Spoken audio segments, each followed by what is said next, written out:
Okay, thank you.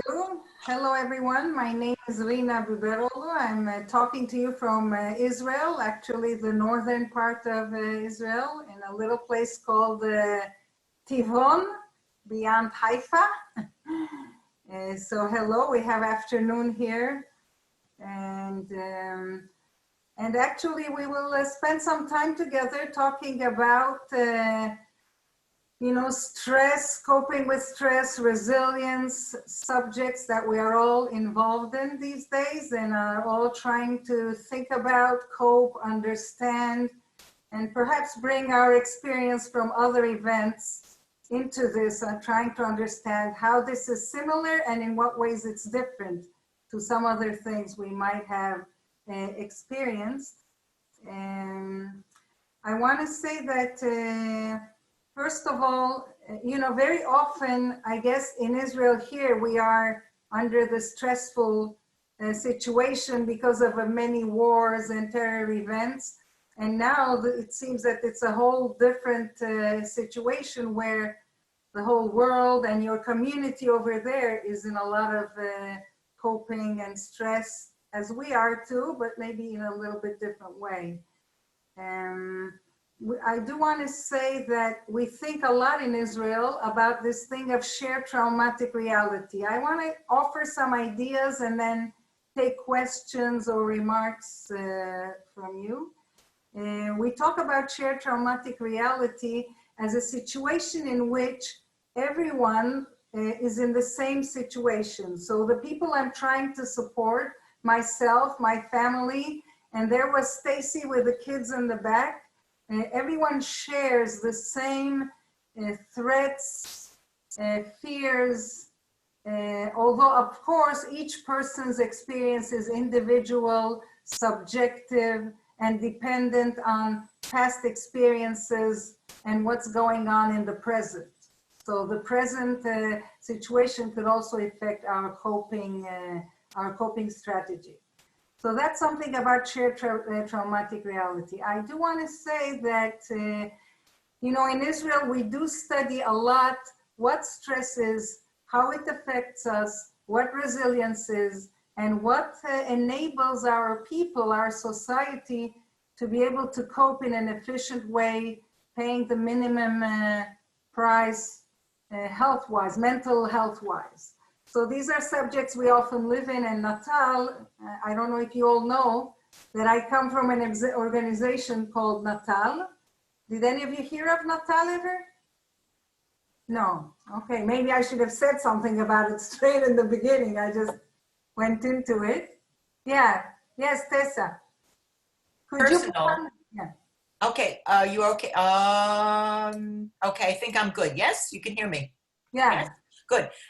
It may be personal and you don't have to answer it, but how did the JCC link up with you in Israel for this presentation? Okay, first I will say something about Natal, and maybe Kim here knows how the connection started, because I know a bit less how it started.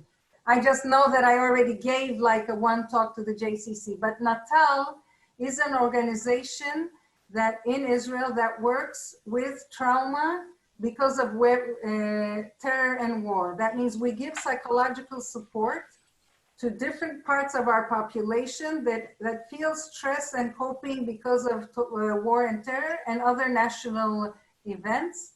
And we have an American branch, and Kim here, meet Kim, is actually working in the American branch. Kim, do you know how the connection happened? Yeah, so from my understanding, so at the beginning, one of the first things that Natal started providing outside of Israel was similar to what we're doing right now, discussions and roundtables for shlichim, who are emissaries who are serving in the US.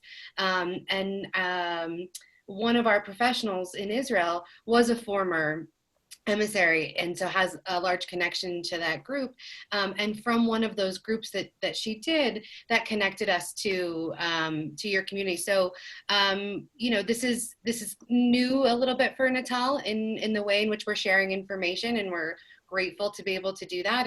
And we've done it now in the US with a number of different groups, from JCCs to federations to rabbinic councils, really where the interest and demand lies. And we always say, you know, we're not happy that we have this information to share, but we feel compelled to share it now that, you know, we have this expertise, and we're grateful to have the opportunity to share it.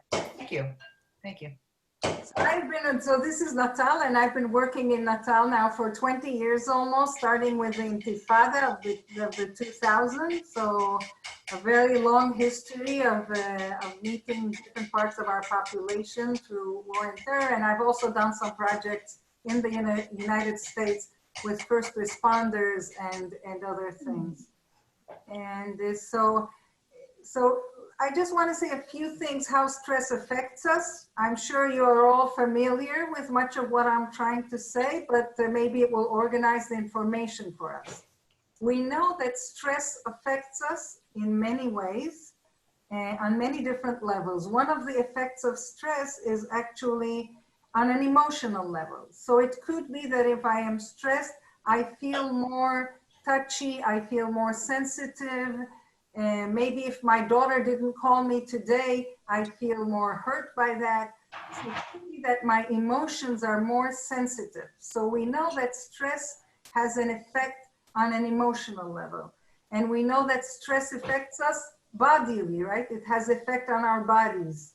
Sometimes it could be that I have heartbeat, or I am trembling, or I find a hard time to sleep, or maybe I can't eat, or maybe I want to eat all the time, all kinds of response to stress. So we know that our body also responds to stress. And the second level could be the cognitive level. If we are under stress, it could affect our thinking. You know, always they say, when you have something very dramatic happen, don't immediately make a decision. It could be that sometimes, are you okay? Yeah, okay. Okay. And we say that, so it could be that if we are under a lot of stress, we can't keep the information straight. We don't know how to work the different, to come to a decision, to work the computer. It could be that things that we're used to doing, we have a hard time doing. So that's a cognitive effect of stress. So bodily, emotional, cognitive, and behavior. It could be that stress is affecting our behavior.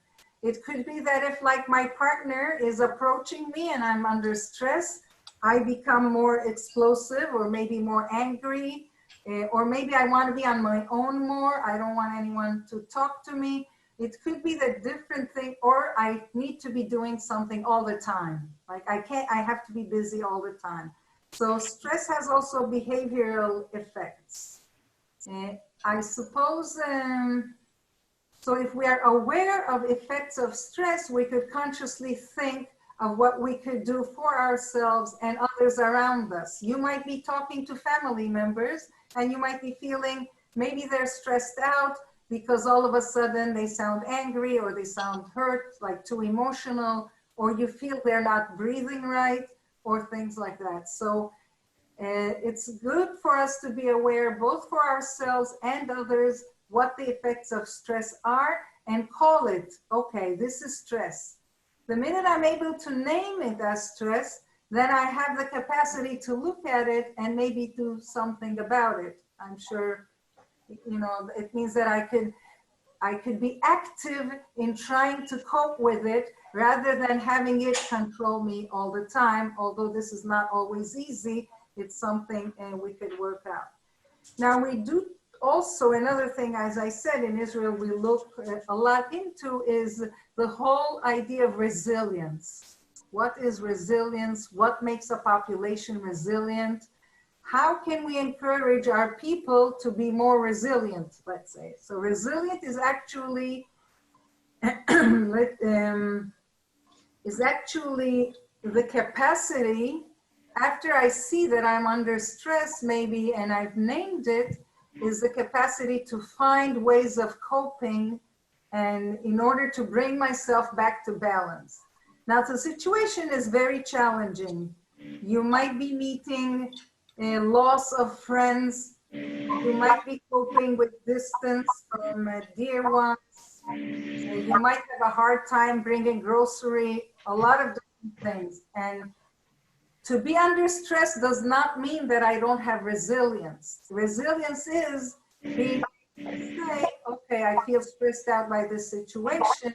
Now let me see what I can do with it, and then finding ways to cope better, and then practicing at it, doing it again and again to see if I'm coping in a better way. And I know that what's going on right now, even the fact that I'm talking to you on Zoom and you are all under cubes, you know, I have little squares and people I haven't met looking at me from these squares. I am sure you have a lot of knowledge about stress and resilience as you are here, as you are just by having lived a life. And we know everybody goes through many challenges and many coping strategies. But this specific situation has brought new challenges to all of us, things that we could not have imagined possible some time ago. I was in the States actually working for Natal until the 14th of February.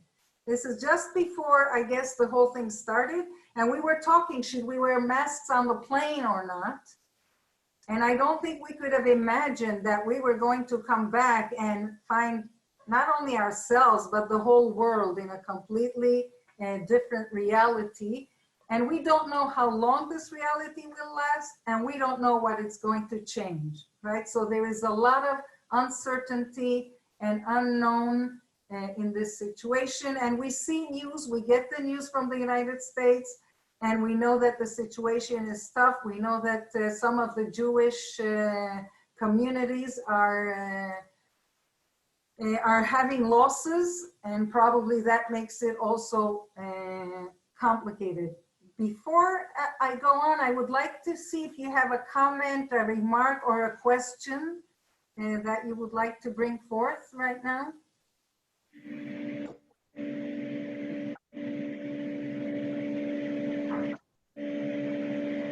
Diane, did you want to say something? Bit of static. Ah, no, okay. Vacuuming? Yeah, what's that noise? Yes, I don't know. You unmuted it, that's why. No, I unmuted it because Rina asked if anyone had any questions. Yeah, that's Ah, probably yeah. when she did that. If anyone has a question or a remark or a reflection that you would like to share with us. Rina, Yeah, speak go on. over the noise. Do you work in conjunction with a hospital? Here in Israel? Yes. Yes, I do actually. I work, I lead a group of social workers in the Corona hospital that we had that are supporting the medical staff and the patients and their families. Did you want to say something about that, about the hospital staff?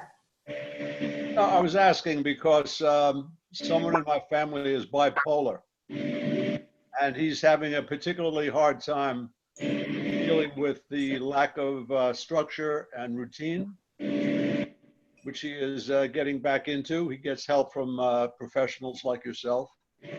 So I was wondering if you, do you work with any people who are bipolar or have other mental health issues and are feeling the stress more than other people?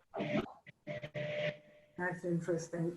You know, actually, I worked for 10 years in a mental hospital, outpatient clinic. So I have done work with people who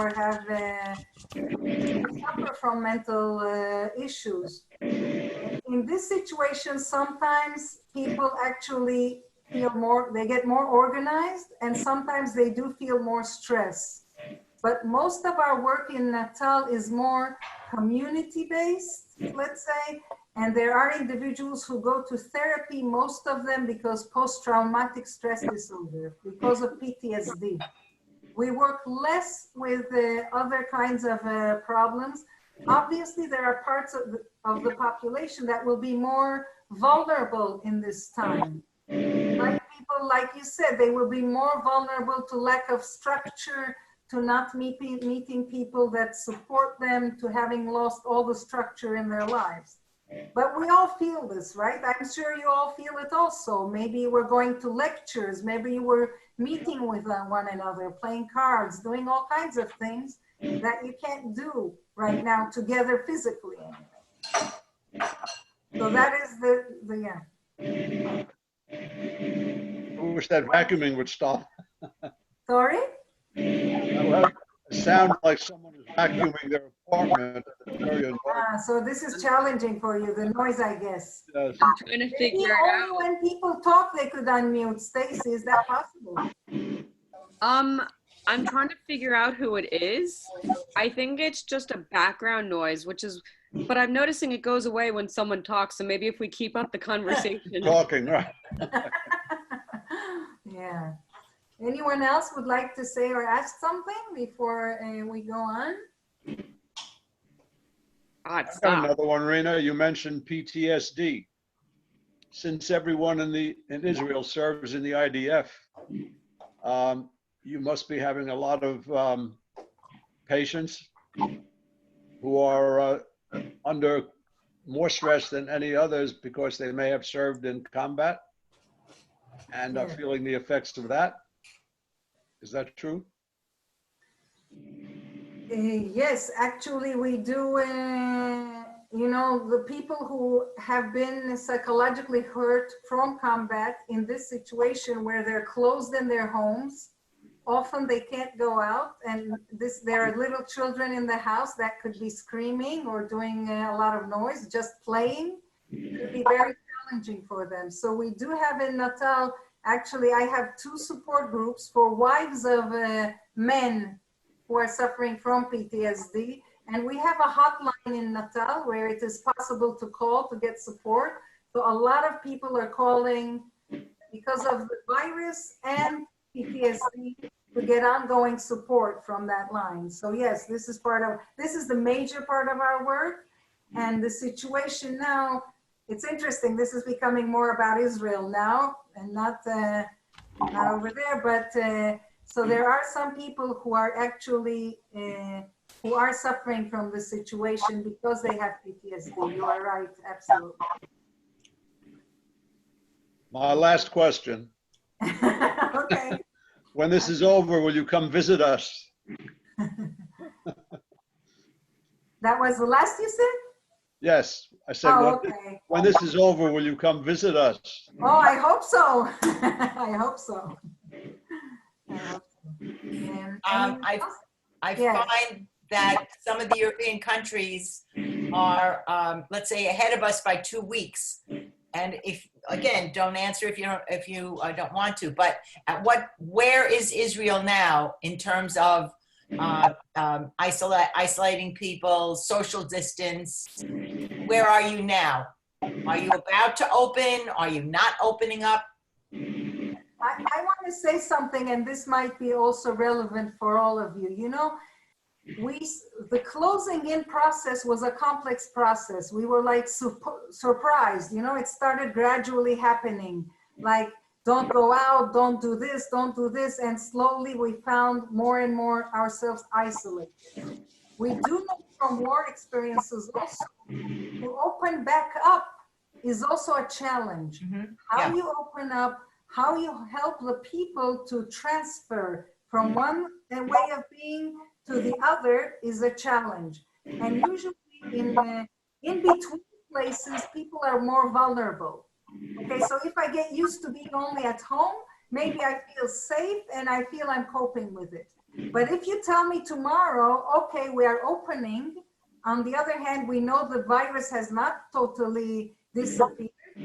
I have to learn this opening process. It's something that you should also think about it in your communities. Yes. That going back is a process. So I will say about Israel in a moment. I just want to say one more thing about that. So what happens is when they start opening a little, you start having, just a minute, I'm closing the door, okay? Because there's this noise in the back. Just a moment.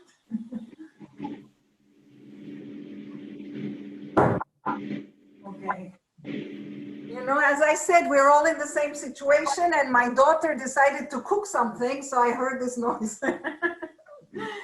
And what was I trying to say? How to go back into Okay, a yes. normal life. So you start Normal. wondering, should I meet my grandchildren? Should I go here? Should I go that? So you have to be patient in understanding that opening process is another learning process of how we go about this. And that takes time. It is not certain. It's not 100%. So there are challenges to that also that is good to talk about, actually. Talk about and think about. So what's happening in Israel right now, having said that, we have come to a place where they are gradually opening. What does that mean? At first it was like we had like a total closure because of Independence Day. You know, yesterday was the Independence Day of Israel, 72. Because our big custom is everybody gets together to have barbecues, maybe you know that also, and they don't want this. They did a total lockdown, so nobody could go anywhere. And then there is police all around the place, and they're trying to keep that lockdown. But we are slowly, the rate in Israel is quite good. The hospital that I have been working with, like Martin asked before, is starting to close down the corona machlaka, how do you say, departments, let's say, the corona departments that they've opened because they don't have enough patients. The patients are getting lower and lower. So let's say if they had at peak, the people I'm working with, close to 70 patients that were had to be, now they have 24. So there is a gradual opening process. They've opened the stores. All the small stores that are on streets are now open. They will start opening the malls. They are thinking taking small kids back to school right this Sunday. So that's pretty close by, you know, getting there. But I spoke to some teachers. It's a big challenge because it's not the reality they knew before. Because you can't be with too many people in the same place. We have to wear masks to go out, and everything you do, you have to sterilize your hands, and so on and so on. So this is an issue, the going back, the opening. How will it happen? And then nobody knows how it will exactly happen. But, high tech has gone back to work mostly. But they have instructions, not too many people, not too close, 2 meters difference, you know, things like that. So yeah, there are challenges. It's a long road, it's a long route. This. Right. Thank you. Okay, shall we go on? I do want to say one more thing before I try to show you a model of coping and resilience. One of the things we know that can happen, that happens in our population also, when we have a stressing situation like that, that sometimes there is what we call re-traumatization. That means if I have experienced a loss in the past, or if I have had challenging experiences, and most people have had some challenging experiences in their lives, because that's the way life is. But sometimes what happens because of the stress of now, that could be reactivated in a way. So it could be that I am stressed out, not only because the situation now is challenging me, but also I have things that I've dealt with in the past coming up. So we call this in a way re-traumatization. Yes, that something makes it more intense than it could have been. Especially if you know, if there are around you people who have faced loss not long time ago, that could be a stressing situation. If there are simple needs that are now more challenging to get, I don't know, medicine or going to the doctor or all kinds of things like that, It could be that it's creating more stress also because it's bringing up other things. It's something to be aware of. And again, we hope awareness helps us. Awareness helps us to take an active stand towards coping. Okay, does that make sense, what I'm trying to say? Absolutely. All right. And okay. Now what I want to do is try and show you the model of resilience that was created by two Israeli professors, psychologists actually. One of them is called Muli Lahat and the other one Ofra Ayalon. They started their study in Israel. They live in the northern part of the country. Muli used to live in Kiryat Shmona. You know where Kiryat Shmona is? It's on the most northern border where there was a lot of shooting going on from Lebanon. So they tried to study actually what is resilience and how does our population cope with the situation? How do people manage to live more or less normal lives under challenging situations that are not normal? So in a way, we start by kind of normalization, which means that whatever reactions we have, usually those reactions are normal. What is not normal is the fact that I'm sitting here and talking to you in little squares because we are all shut down because of this virus. Okay, so we understand that the situation is challenging. The situation is not normal. The situation is something we weren't aware of before. So we do, in a way, we want to say we do like a normalization. We understand that it's normal to be stressed out because of this situation. And then along with that, look for coping strategies. So one of the things they did was to see how reactions are normal. And although I must say in parentheses, sometimes reactions are above normal. That's when we need professional help. But most of the people's reactions, 85%, usually we say in Israel, is normal reactions to stressful situations. Okay. And then, so what we say is from that, how do we cope? What are our coping strategies? Now I will try to show, put on a page, okay, for a few minutes to tell you about this model. And then we could talk about it together a little bit more. I'm not very good technologically, but Kim is here, will save me if I get stuck. So I'm trying to put the shared screen and, oh, but it says host disabled participant screen sharing. Stacy, can you help me with that? Okay. I just made you a co-host. Oh, okay, great. So let me try that again. Okay, I guess here.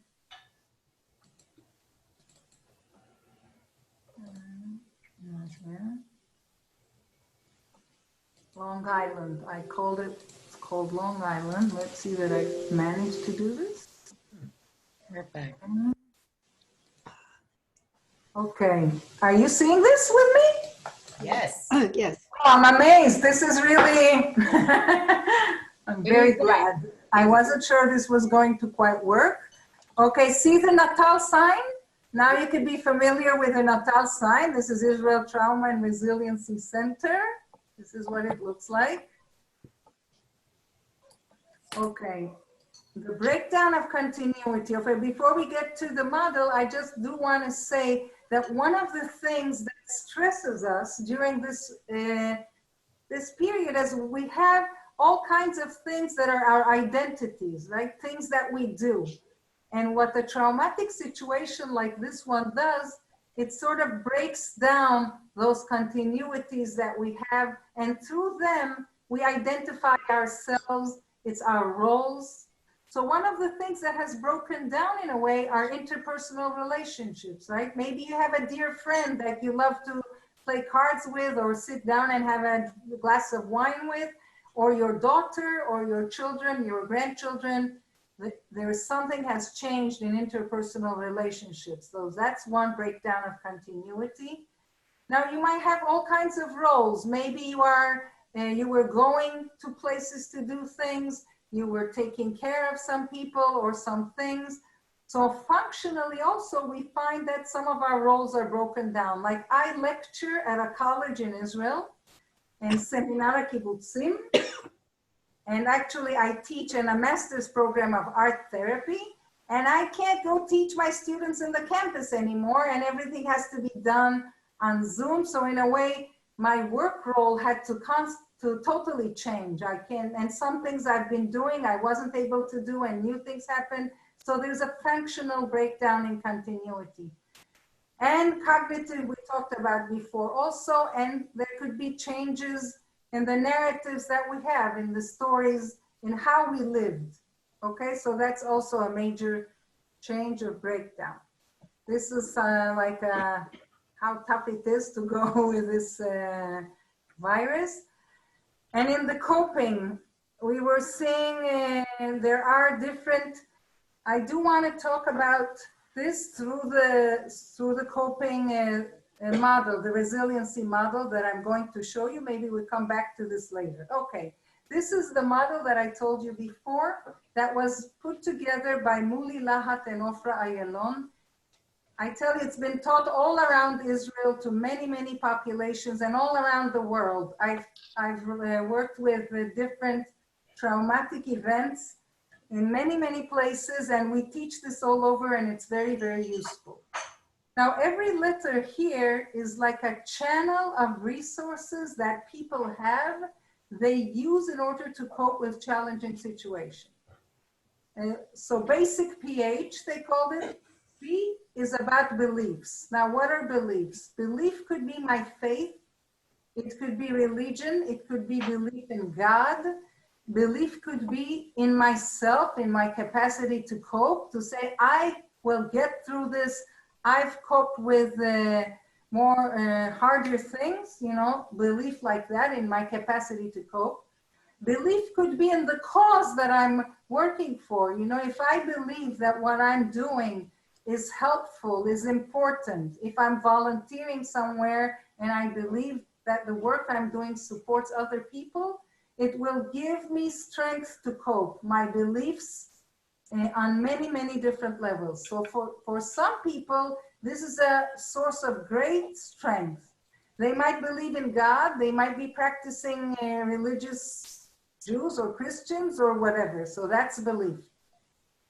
A is affect. Affect is actually everything that is emotional. It could be that I am an emotional person and I respond to events through feelings. I might feel pain, I might feel sadness or hurt or anger. I might also feel joy and love. That's the thing that connects me to other people. And when I express my feelings, it could be that I feel much better afterwards, or it makes me feel closer to other people. I have my feelings like, you know, we say that it's sometimes stuck in my throat. And if I'm able to say something that maybe I miss someone or express my feelings, I might feel better afterwards. So feelings is a very important part of a coping. Now, S is for social. I guess this is quite obvious, and this is one of the things in our lives right now that is being challenged.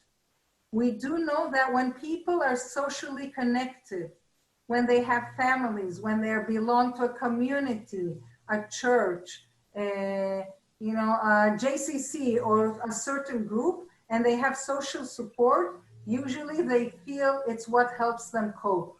The social connections is what keeps them stronger. So they might have Zoom meetings and they might really want to share with other people their experiences.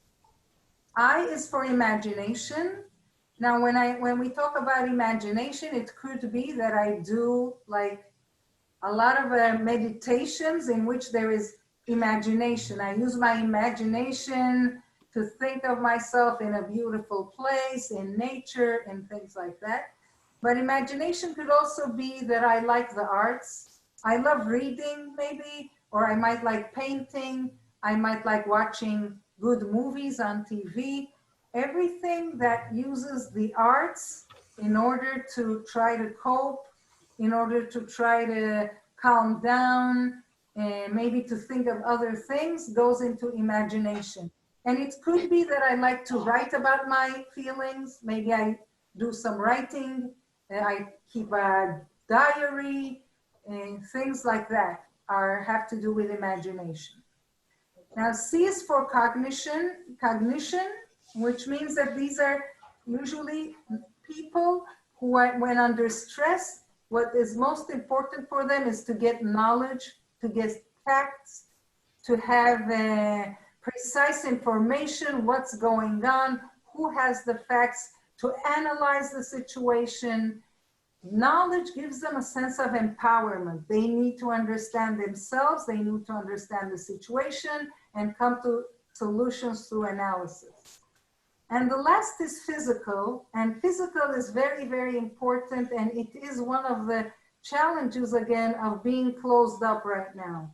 Because we do know that when we stress, we sort of tend to close in our body also. And that way, or we don't breathe deeply enough. So to do physical things to help our body relax is very, very important. Physical could be trying to walk in the house. Like here, what they did is first they said, you can't go more than 100 meters from your house. First they said you can walk your dogs. So everybody started walking their dogs all day long. Then they said, no, you can't walk your dogs more than 100 meters, okay? And then they said, okay, now you can walk 500 meters. You can be 500 meters away from your house. So people started taking walks just around the block. Just now they opened this limit. So you can do, for sports needs, you can go out they also closed all the parks because a lot of people went to the parks. Mm-hmm. So they said, this is not working. They closed down the parks. It's a situation, actually, we learn as we go along. Reality keeps changing all the time. That's one of the big challenges of what's going on. But the physical, both actively moving, walking in the house, doing with the TV, with the computer exercises, qigong, meditations, breathings, relaxations, anything that helps your body relax, that helps your body feel calm is very, very important in terms of, coping strategy. And I want to go back to this for a second. And now routine, you talked about that before, right? About this person who is suffering because of loss of routine. In a way, routine is very important. It helps us to know how to organize our day and ourselves when we get up. So sometimes it's good to create a routine that fits your life for now and try to stick to it.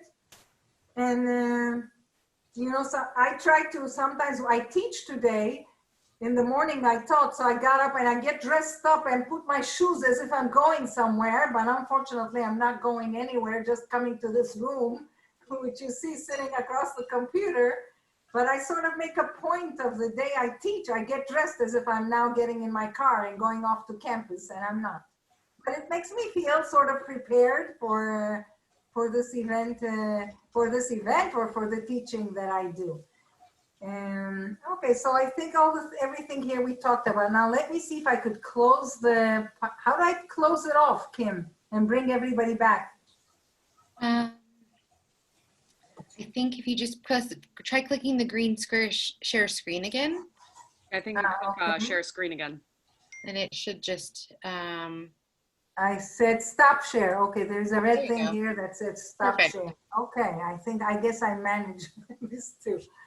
And so now I want to just say two more things and open up again to questions and remarks. Stacy, we go till 6, is that right? Yep. Okay. Sorry, I had to do the time conversion. What? For those here in New York, that's 11. Ah. Okay. I got a few people worried here. 6 o'clock. Okay. And what did I want to say? Okay. Now we have to understand that what is resilience? Resilience is being able to use as many as possible of these resources under the circumstances. So it means that maybe my tendency is more cognitive. I want knowledge, I want information, I read the reports of doctors, okay? So it could be good, that's the first thing I need to do.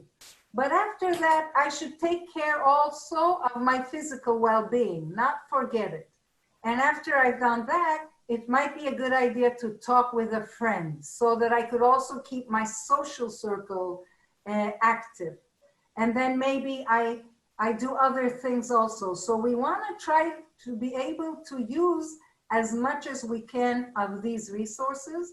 One of the questions we ask people is actually, is there something that you like doing that you haven't been doing lately that it would be good to go back to? Maybe you like to paint and you stopped painting right now because of the stress, or you were writing. It would be good to go back to that. Do you see what I mean? We want to widen our coping by using as many as possible of the different channels of coping that we have. That is one thing that is important. So ask yourself, maybe Stacy could send you that page of Basic pH. I will send this to you, Stacy. I was gonna say, I'm gonna need it from you. So I could ask myself, how are my beliefs right now? Am I angry inside belief-wise, or am I not? And do I have some rituals that I do that support me? Okay, maybe yes, maybe not. It doesn't really matter, but whatever I believe in, am I keeping track of it? And then I could see, how am I emotionally? Am I sharing my emotions? And socially, and then, look at all the different things and you see if you are using all of them, not enough, what you might want more, what you might want less in your life, okay? So that's one way we work on our resiliency. But one more thing I want to say is that each person has an individual way of coping. So when stress comes out, if I'm cognitive, I will want now information, okay? And that will be my first route of coping. Now, if I'm living with a person or a partner whose main route of coping is affective, which means emotional, and my partner wants to talk about emotions and could be a little teary, thinking of our daughter not being home, and it could create problems in communication because our coping strategies, main coping strategy under stress is not the same. I hope I'm explaining this clearly enough. So the emotional person might say, let's talk about it, and might want to cry and ask, what are you feeling? I'm feeling so sad. And you don't want to think about sadness. You just want knowledge, information, and see what the latest doctor said about the event. And sometimes this creates tension in the houses, and even especially like if your children, if they have little kids at home too, they need to cope with that. Or in your own lives, this creates tension, not because two people are not necessarily don't want to be kind to one another, but they don't understand that under stress, everybody has a first coping strategy that comes up. And if there are big gaps, we might be missing each other, just talking on different channels. And I might be saying, he's so unemotional. He doesn't want to hear what I feel. He just wants to read reports all day. But it's not really that he doesn't want to take me into consideration. He has a different way of coping. So you see, this is actually, Martin, you talked about this before. We see a big challenge because like in Israel, we have the men and the women. Men are not off to war fighting out there, right? Everybody's in the house. So everybody is together in this cooking pot that sometimes gets under a lot of pressure. So it's important to remember that so that we can calm ourselves, do some breathing exercises. There are many, many mindfulness things that are really helpful. I saw somebody, I don't know if your name is Sari? Yes. Sort of took a breath, right? Mm-hmm. But taking deep breaths is vital. You know, even if you don't remember anything from this talk, remember to remind yourself to breathe. One of the images we use with children, you might want to tell your grandchildren, we tell children now, imagine you're smelling a beautiful flower, a big rose. So take air in. You know, a big rose, a great rose. And then imagine you're blowing off a huge birthday cake and go, you know, we have many ways trying to get children to breathe too, but ourselves also. One of the relaxing breaths is I take breath in by the count of 4. I go 1, 2, 3, 4.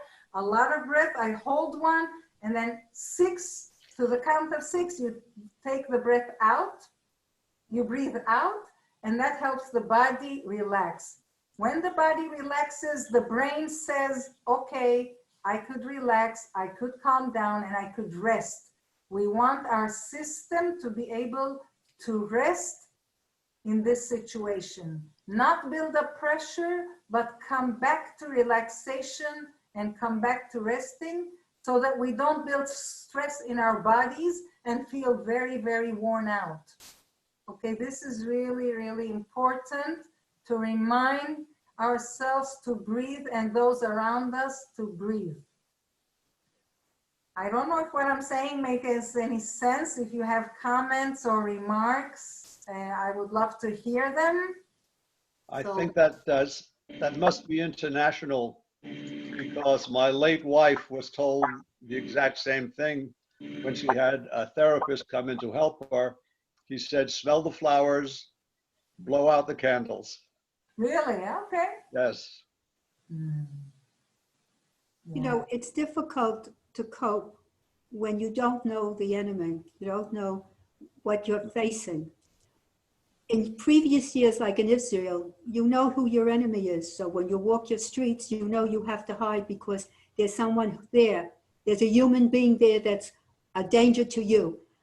Now we are facing an unknown enemy. Yeah, they gave it a name. It's a virus. We'll need antidotes. We'll need vaccines.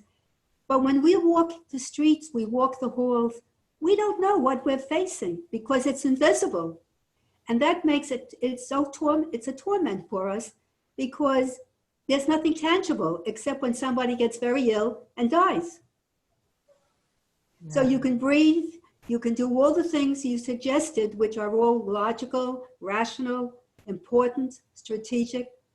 But for us, as human beings, not knowing what we're facing, what day are we going to recover and be able to go back to a normal life is so, it's just something we can't face. Yes. You know, one of the things that we often talk about is that the reality we cannot change, right? The fact that there is a virus, you're absolutely right. We can't see it, so to know how to protect ourselves from it, we have some measures we are told, you know, the distance, the mask, the hands, washing the hands, not getting to crowded places. There are some instructions to try to protect ourselves. So this situation is stressful and we don't right now have tools to change the reality of it. The only thing that we can perhaps influence and affect is our attitude towards it. And I think you're right, there is a lot of a sense of helplessness and we don't know when this will end, which makes it also a challenge. That's why we are bringing these ideas, you know, that perhaps even when I'm threatened, if I'm at home, I could try to do some breathing to relax my body so it could rest. Because if I don't do it and I build up my stress, I will only feel more vulnerable. Do you know what I'm trying to say? Yes, of course you're right. That's why it's a big challenge. You know, it's But also in this country, we're facing not only this virus, we're also facing in our daily lives because of what's happening politically. So we're sort of like surrounded by negative things, the virus, the politicians, And it becomes even beyond stressful. It becomes so, I don't even know what the word is, but it's like an unbearable existence. Normally, we would put TV on so that we can watch something, so that we can relax. Okay, we have the virus, so we'll wear the mask, we'll wear the gloves, we won't go to work, we won't go shopping, we won't go to the beauty parlor, we won't go to do anything. But on top of it yet, we have another stressful situation for us. There are many people who are pro one thing and anti something else. So for us, we're surrounded. That's how I feel. I feel like I'm surrounded by bookends. I'm the one that's the book. I'm the one that they're holding together, because I've got two obstacles in my life, our life, not me alone, in our life. And so, yeah, we can follow everything you're saying, which is logical and it's rational and it's perfect for us. But it's not going to solve the problem, because the problem is so much bigger than what is described. But the problem is us. Oh, I'm sorry. Diane, go ahead. Yes. Yeah, Dan. Stopped, can you hear me? Yeah. Okay, I have stopped reading most newspapers and watching news on the television, because I find it's just too much and it aggravates me. And also I do meditation, and also we have a park here and I can go for long walks. I find all that helps a lot. But I try not to pay attention to what's going on in the world, newspapers and all. Yeah, but then if you're sitting alone in the apartment, or even if you have your companion with you, it becomes very unbearable, because I'm no longer in my home. I've moved into an apartment. So the apartment is confining me to small spaces, and I'm not used to this. So for me, watching you, listening to you, participating in the program is giving me some solace. It's giving me some kind of outlet for what I'm facing. So that's why I'm plugged in today, to listen to this, and any other program that I can interact with other people. Sure, I talk on the telephone for friends, but the friends all have the same problem I do. So talking to them isn't always a positive feeling, because we're all so negative, because we're all facing the same obstacles. Sorry, we have a choice. You can be negative or you can be positive. And I lost my wife in February, and 5 weeks later we got closed in. And so I went from a house full of people and death of my wife to being locked in by myself. Yes. And I'm just taking it as a very positive opportunity to do things I've never done before. I'm doing a lot of reading. I'm doing my stamp collection. I haven't done in 45 years. I'm not letting any negative affect me. I just refuse to. This might go on for 6 months or a year. I'm not going to commit suicide. I'm going to use it in a positive vein, whether you're closed in a 2-bedroom apartment or a jail cell. It's us. We are in charge, and we have a choice to be positive or negative. And I'm not going to be negative. I'm going to use it at every opportunity. I'm going to paint inside the house. I'm going to fix this. I'm going to use the opportunity, not be negative about it. I can't control that. The outside I cannot control. I can only control me and how I look at it. Yeah. I think you're absolutely right, Daniel. And obviously you are talking about a very big challenge. And there are people who lose loved ones in this situation, and they can't even hold a proper Shiva, let's say, and everything is done on Zoom. And so it is big challenges. But as you say, we have a choice to decide, and we have to understand where I have a choice and where I don't have a choice. I do have a choice how much news to watch and how much not to watch the news. I do have a choice to understand where I could influence with my vote the reality, where I cannot change the reality no matter how bitter I become about it. There are ways to change the reality, and if you want to change it, maybe this is what you should try. But I could choose who I want to talk to that puts a smile in my face, makes my heart feel warmer, maybe describes, a flower they just saw as a little things that makes them happy on that day. There's this project we did one day where we have people like take pictures where they see from their windows, and they shared what do you see from your window, and that was an interesting way of like saying where I am. Sometimes it's gardens, sometimes it's apartments, and Sometimes it's a more or less attractive things, but that's what they do. So the point actually is saying, there are places where I can influence my well-being. I can't change the reality. I have limited capacity to change the positive. I mean, we also have many political problems. I don't know if you're aware of it, but really. Yes, you do. Yes, I know. Okay, so if we start to it, it's almost endless. But to keep well-being of ourselves is just raising our resilience. I'm not saying it makes problems go away. I'm saying it helps me keep healthier, both psychologically and body-wise. And that is where I do have choice. Small choices matter. That's what I want to say. Small choices are important. And your joining this talk, Sari, matters.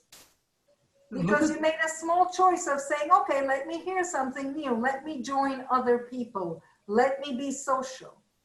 So you didn't shut yourself off. You said, okay, I'm going to try to open a little bit, see if I could hear more things. Rina, I use the example of U.S. prisoner of war in Hanoi. For 4 years, they were in solitary and miserable conditions. But every day they got up, they got on the floor, they did sit-ups and they did push-ups. They just said, I'm not going to let these people deteriorate me. I'm going to do something for myself and strengthen myself. And if we can't learn from them and all the debriefing they had with therapists, who are we going to learn from? Yeah. So what we're saying in a way, on one hand, I don't want to undermine the challenge of what's happening right now. Obviously, if we compare it to Hanoi, Holocaust, Second World War, Yom Kippur War, okay, obviously, okay, but still there is a challenge going. I don't want to undermine the challenge, but I do want to say, where can we influence our well-being? How can we influence our well-being? Let's take those things and do them. And if, like Daniel said, that's what's giving me courage. I also had actually a day which I felt really sad that I couldn't visit my elderly mother. And I said, okay, World War II was worse. That's what I kept saying to myself all day to try to feel a little better. I said, at least she's safe in her comfortable home. She has food to eat. But I was hurting that I couldn't visit her. It was a painful experience. And I want to, I want to honor that there is a challenge. There is a challenge, but hopefully together we find ways of coping and supporting one another. And here I am all the way from Israel having this talk with all of you, and it's moving to be able to meet that way. So I don't know if you have any other thought or something you want to add or ask. I think it also helps if you're a person who has a lot of interests in life. And if you have some sort of education, whether it's formal or whether it's self-education, if you enjoy reading, if you enjoy writing, if you enjoy, as Dan said, collecting things, all of those things help a lot. One thing I hate to hear from people, especially children, is I'm bored. There's nothing in life to be bored about. There is enough things to be interested in, and you'd better find one. Otherwise, your life is going to be very, very dull. I mean, the kids can turn on TV. There are wonderful nature shows on PBS and National Geographic. I saw a great, with the new technology of robotics, and they make these animals look like real, but a gorilla with the gorillas with a camera in the eye. I was amazed last night when I watched on TV. After the crappy news. There's almost too many choices. I'll be honest, I've been more busy these past few weeks. Right. Than I've been in a long time, just because I'm constantly finding something to do. I will say that the JCC itself has provided such a diversity of entertainment and exercise, and they really, I say this every time to you, they really are coming through. And Rina, you have brought up some very positive ideas and positive feelings, and I certainly thank you, and I wish you well. I'm sorry, Tessa, I'm sorry it broke up and froze over there. Hey, I thank you for all that you've told us. You are a very positive person, and I wish you well. I second it. Now, one of the programs I have from JCC, I know this is meditation. Excuse me. So if people do not know how to meditate, you can probably go on there and they probably would help you. So what do? You just have to hit, you just go on the internet? Or is it through the email that you get these programs? On the internet, on sjjcc.org, there's the virtual programs. I have linked it in my signature so that whenever I send an email, you will have a link to the virtual programs website. Make things a little easier. Okay, Stacy. I literally just did that yesterday. So whenever you get an email from me going forward, until we are back in the physical building, Okay, great. everyone will have a link to the virtual programs website. Okay, and you did mine already today. Yes, I already sent you an email, so you now have the link. Thank you so much. Theory, Gail is leading a senior class at 12:15. Just go to the calendar and click on 12:15 to 1, Okay, Gail, and you will and not only participate in activity, but in all the things that I'm doing. I so appreciate seeing other people. mm-hmm. So you'll Thank perhaps God see for some. technology. Rina and Kim, I want to thank you on behalf of Sid Jacobson. I want to thank you for your patience with me and the misunderstanding. I promised you a group. I'm sorry it was not at the original time, but we got you a group. And, you know, this is, you know, I just appreciate your being with us. I'm going to stop the recording now.